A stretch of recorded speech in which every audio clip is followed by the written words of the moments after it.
T-shirt, just united front was determined this morning, that we had a meeting for, and not to tattletale, but 0 members of Team Clark were very present for that. The place. The stats backed up her all-star spot.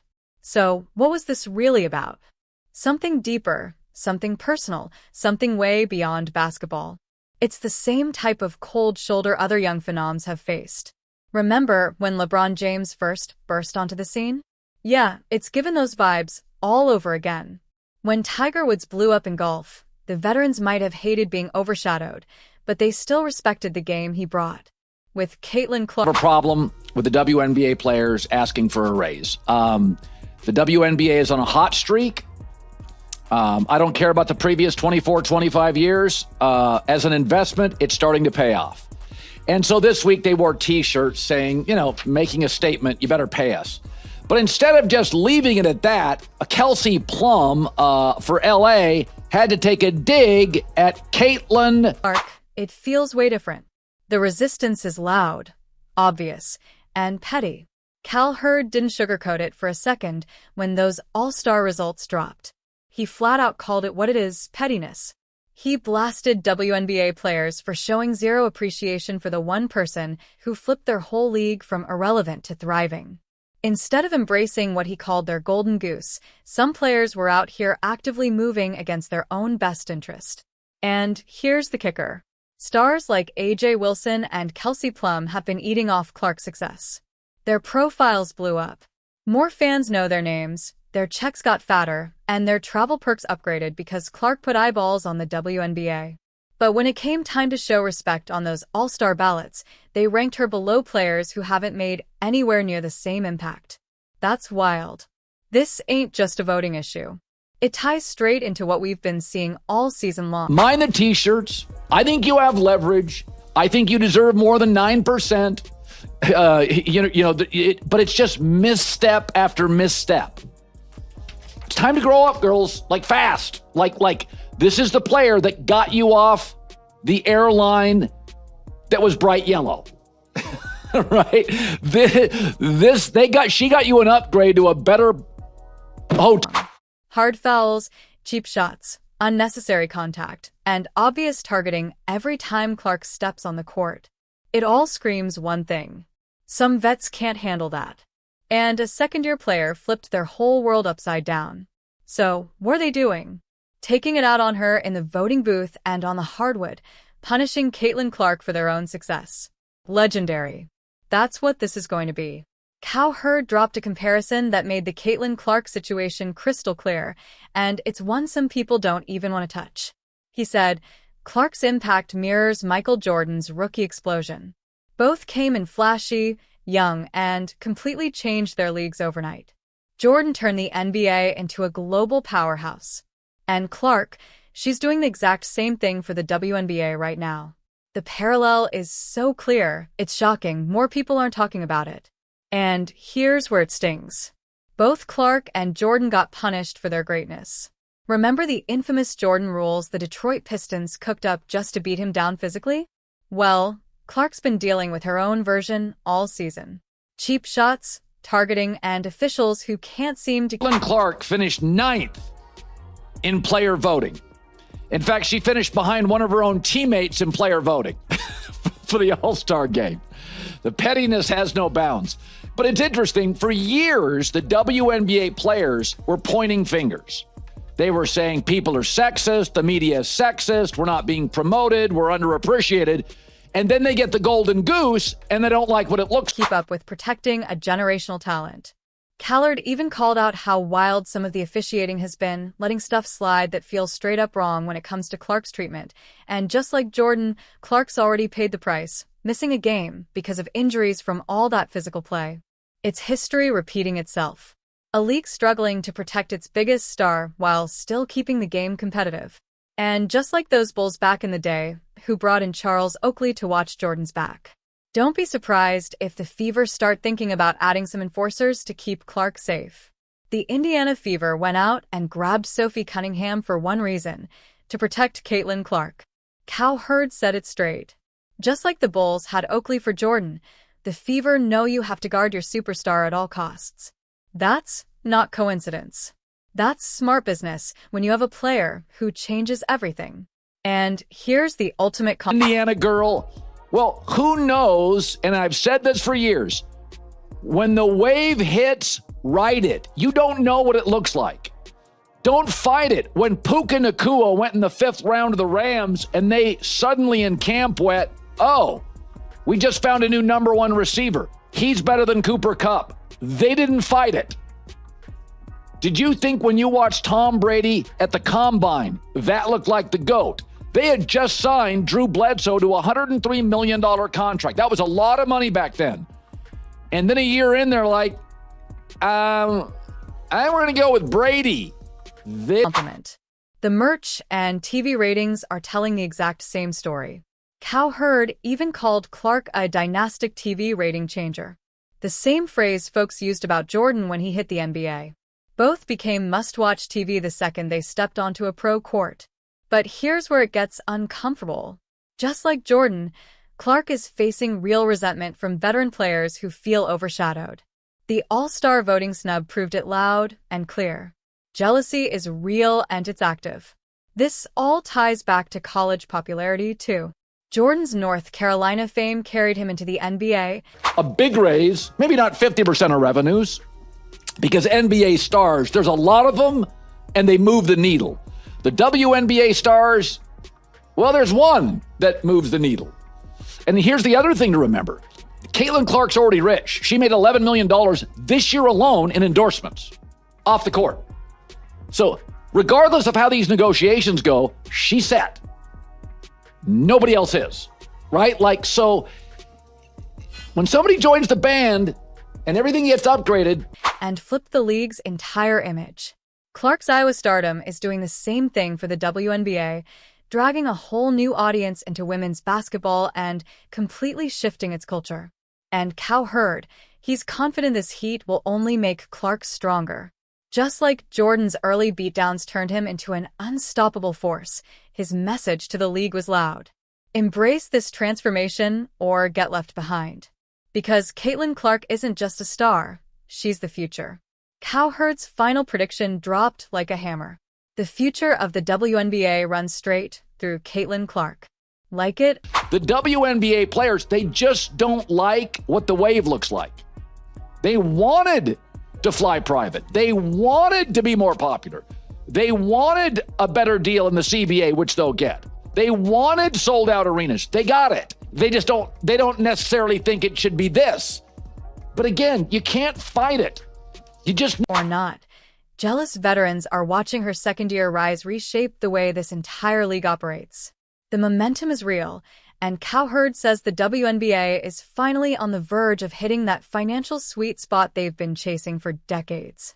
But this isn't just about one player anymore. It's about a complete transformation of women's basketball. And here's the decision every veteran has to make. Either ride Clark's wave or watch it crash right over you. Because the money doesn't lie. TV deals, sponsorship bags, and those bigger paychecks everyone's begging for, they all depend on Caitlin Clark continuing to dominate and the league capitalizing on her popularity. Cowherd called it. The WNBA is on a hot streak, but you only get one shot at this type of momentum. Miss it and another chance like this may never come again. Look at history. When generational stars showed up in other sports, veterans either adapted and thrived or they resisted and got left behind. The smart ones, they adjusted and elevated their careers. Legendary. That's exactly what players like Lexi Hall, Sophie Cunningham, Kelsey Mitchell, and Aaliyah Boston have done. Embracing Clark's greatness, riding with her through challenges, celebrating her wins, and building chemistry that lifts everybody. Colin Cowherd just straight up checked Kelsey Plum. Wanted your song to be the first one they played. You wanted to make up the set. I mean, it's not the t-shirts. You're going to do fine. I'd scale back on the Caitlin Clark. And wow, it was long overdue. While Caitlin Clark is out here flipping the WNBA into a money-printing machine, Plum decided to throw shade at the one player dragging the whole league into a new era of success. And Cowherd, he didn't pull punches one bit. What he exposed about the jealousy bubbling inside the WNBA is wild. So, what exactly did Cowherd say? And why is he putting Caitlin Clark in the same breath as his heirs himself? Michael Jordan, if you're writing for Caitlin, drop Golden Goose in the comments right now. Let's go. Listen to how crazy this shift has been. For over 20 years, WNBA players were flying on bargain airlines where they even had to pay for water. Yes, water. These women were grinding all season long, hooping in half-empty arenas for teams that were bleeding cash year after year. And don't even get started on the merch sales. Jerseys were so scarce that even fans who wanted to rep their favorite player couldn't find one to buy. Then Caitlin Clark touched down, and everything flipped overnight. We're talking a jaw-dropping 500% merch sales boom and league attendance shooting up 40%. Whole arenas that once had a few thousand scattered fans are now fully sold out. Teams that were drowning in red ink, suddenly profitable. The Indiana Fever, once one of the league's biggest financial nightmares, now has a season ticket waiting list. That's insane. But here's what really had Cowherd heated. These same players who were once crammed into budget flights and paying for their own water are now flying private jets, staying in luxury hotels. To go viral every day for free marketing. If they knew how to do it, they'd all be viral every day. Like, you just don't know. Is it authentic? It touches people. There's a tentacle of emotion involved, and suddenly some small town kid goes viral, or a singing frog. Who knows? I wouldn't have guessed that Caitlin Clark would be this transformative. I wouldn't have guessed Tom Brady would be the GOAT. Don't fight it. The wave, the meteor, doesn't necessarily look... and cashing bigger checks than ever before. The league's money situation flipped so hard that these women are now living the dream they couldn't even imagine 2 seasons back. And yet, some veterans are still throwing shade at the very person who made it all happen. Let's keep it real.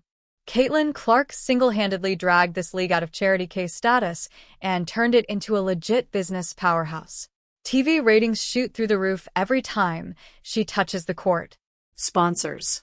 They're throwing bags of money at the WNBA because she brings eyeballs and attention.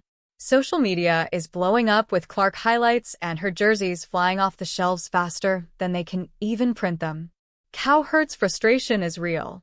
He watched this league level up in real time, and he just can't wrap his head around why some players are biting the hand that feeds them.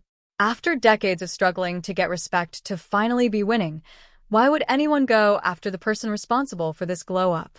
And then Cowherd drops the perfect bar. He says the WNBA just went from a Motel 6 in the sketchy part of town to a Four Seasons in the shopping district. That line says it all. From travel to paychecks, from mainstream sports respect to full-on financial stability, Clark upgraded every single player's lifestyle. Yet, some vets are still stuck in that old bitter mindset, acting like nothing's changed when everything has. They're living that Four Seasons life now, yet still whining about the very person who pulled them out of that Motel 6 struggle. And then came money. It's an investment. It's now going to make money.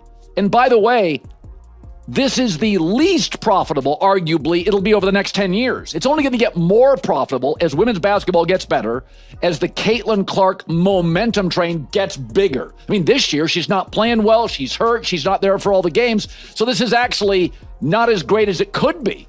Like Michael Jordan, hurt year 2, next 12 years were led. The WNBA All-Star voting results. And what Cowherd saw. Ugly.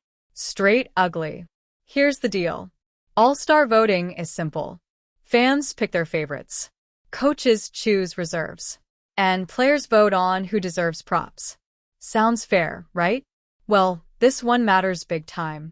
All-Star nods affect endorsement deals, legacy, and how these players will be remembered.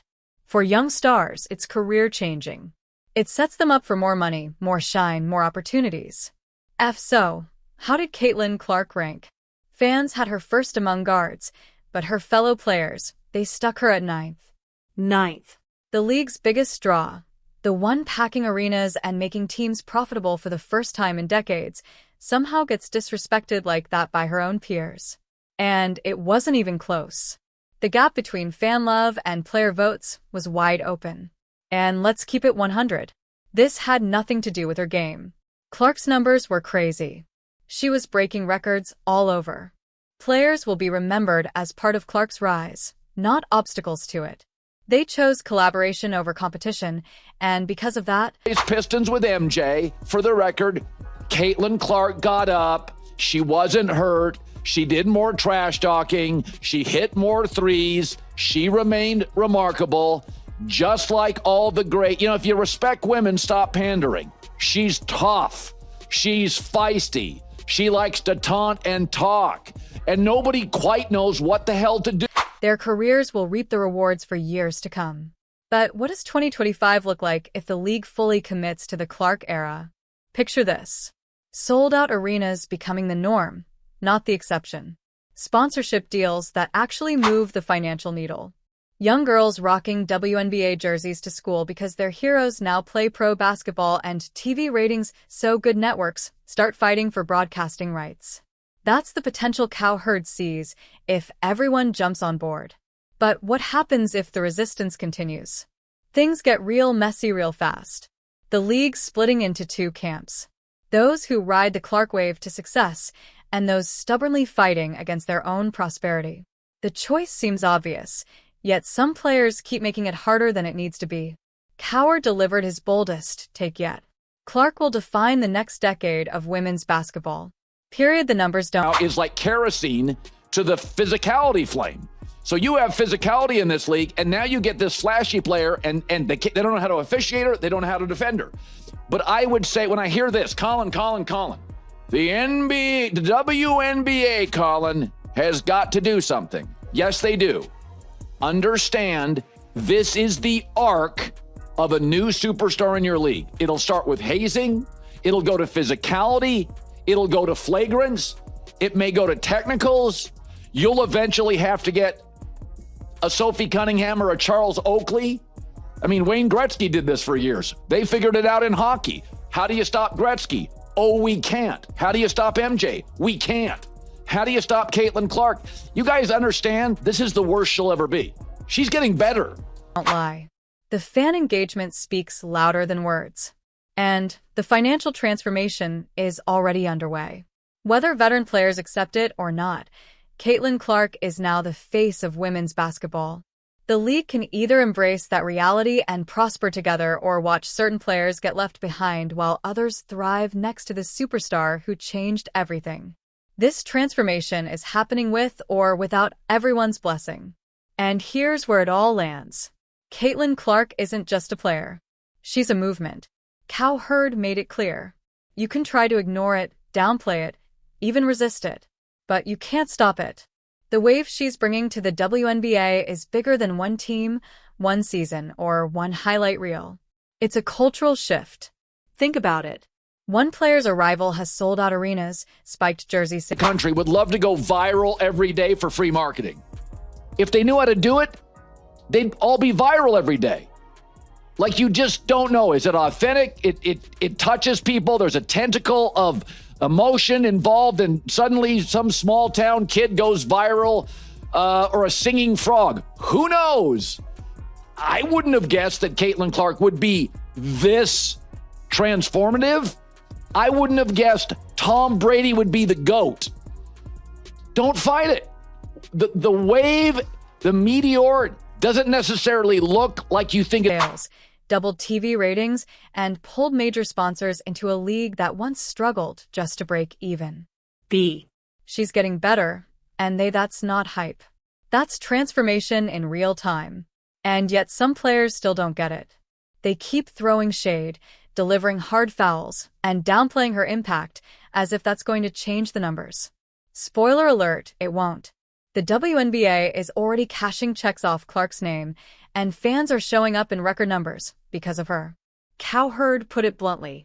You don't have to like really fast. It's like the end of year one for Michael Jordan or year three for Michael Jordan. She's gotten really good, really fast.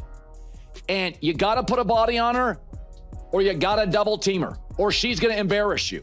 She's shooting 33-footers. And what happened last night's a byproduct of that. This is what happened to MJ. She's number 1 and 2 in every offensive stat. She's hitting more threes this season than Steph Curry did in his first MVP season. But you'd better respect what she's doing. Because players who choose to fight this wave, they're only fighting their own future. This is how sports history is written. Not with silence, but with disruption. Just like Jordan changed the NBA, Serena changed tennis, and Tiger changed golf. Caitlin Clark is rewriting the playbook for women's basketball. And the question now isn't if, she'll lead the WNBA into its biggest era